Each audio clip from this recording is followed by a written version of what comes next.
easy out, and then he smoothly walked back to his room. Yeah, he could hear. It was the best Islander that ever played. I want more advice on women, though. What am I supposed to do when I move down there, man? Hey!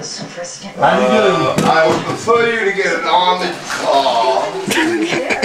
Make sure you double steel doors. I was actually gonna cook dinner. Probably learn to speak Spanish. Because it's not El Trombo. Hey, gringo, don't mess with my daughter. Jay, how do you convince a girl to put anal beads in your ass? Or lick the gooch. Or lick the gooch. Nah, that's a personal thought. Which I have no respect for. That's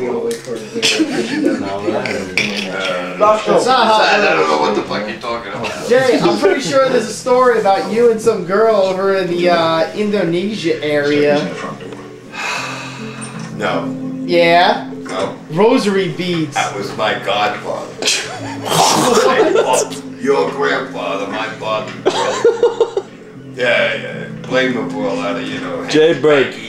Say something. You know, the 82nd Airborne jumping on a tree and jumping on every fucking thing in the neighborhood. Fight for his country. Jay Bird, say something to your fans out there. I would prefer. What are you doing home so early? Plaxico Burress. Die. That's pretty messed up, dude. Immediately. By a hit and run black man.